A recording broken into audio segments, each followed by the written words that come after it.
हा विराट मोर्चा पूर्णपणे अराजकीय होता।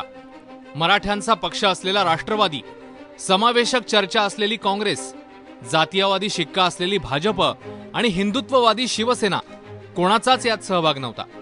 कुठल्याही पक्षाने यासाठी आपले कार्यकर्ते वापरले नाहीत। राजकीय नेत्यांना मराठ्यांच्या मोर्चात सहभागी झालो तर पालिका निवडणुकीत इतर समाजाची मतं जातील अशी भीती वाटत होती। सततचा दुष्काळ आणि मराठा समाजावरची जी सरकारची किंवा असं म्हणता येईल की उपेक्षा आहे मराठा समाजाची, ती खूप म्हणजे त्यांच्याकडे कोणी लक्ष देत नाहीये। असं जाणवतं का की जी कोपर्डीतली घटना आहे ती पाहता खरंच मुलींना म्हणजे राज्य कुणाचंही असो सहजपणे वावर करणं खरंच अवघड होऊन बसतं? हो, खूप अवघड होऊन बसलेलं आहे। सहजपणे असं म्हणजे एकदम फ्रीली राहता येत नाही मुलींना, त्यामुळे त्यांना मुलींना पण स्वातंत्र्याची आवश्यकता असते असं वाटतं। हो, मुलींना आजच्या युगात मुली ज्या परिस्थितीत वावरत आहेत त्या मुलींना आजच्या युगात संरक्षणापेक्षा आपलं आरक्षणापेक्षा संरक्षणाची जास्त गरज आहे। आरक्षण नको आहे, आरक्षण पण पाहिजे, पण आरक्षणापेक्षा संरक्षणाची जास्त गरज आहे। संरक्षण नंतर आरक्षण। आधी संरक्षण नंतर आरक्षण, कारण मुलींना 15 दिवस आधी मोर्चाचं नियोजन सुरू होतं। व्हॉट्सअॅपवर फक्त मराठा, जात मराठा असे मेसेज फिरत होते। वज्रमुठीची ताकद दाखवण्याचं आवाहन सुरू होतं। मराठा समाजाचे प्रतिनिधी गावोगावी फिरले, चावडीवर बैठका झाल्या, शिक्षकांनी पुढाकार घेतला, डॉक्टर आघाडीवर होते। अर्थात मोर्चा शिस्तीत काढायचा याची माहिती आधीच दिली होती।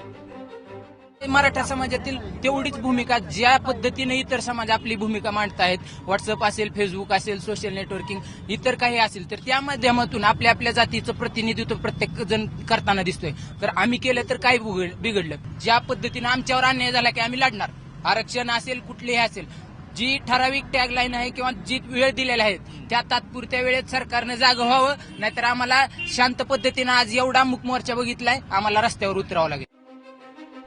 मोर्चात जमलेली अराजकीय गर्दी, मराठा नेत्यांवरचा लोकांचा उडालेला विश्वास पाहता गुजरातच्या हार्दिक पटेल सारखं नवं नेतृत्व पुढे येऊ शकतं।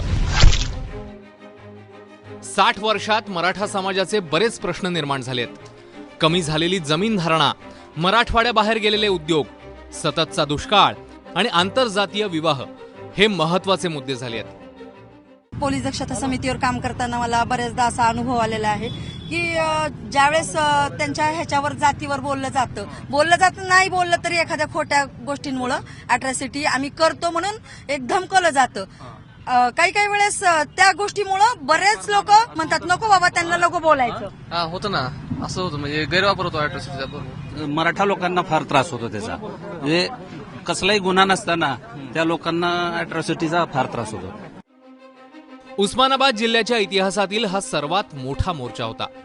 यानंतर 29 ऑगस्टला जळगाव, 30 ऑगस्टला बीड आणि नंतर परभणीतही असाच एल्गार बघायला मिळेल।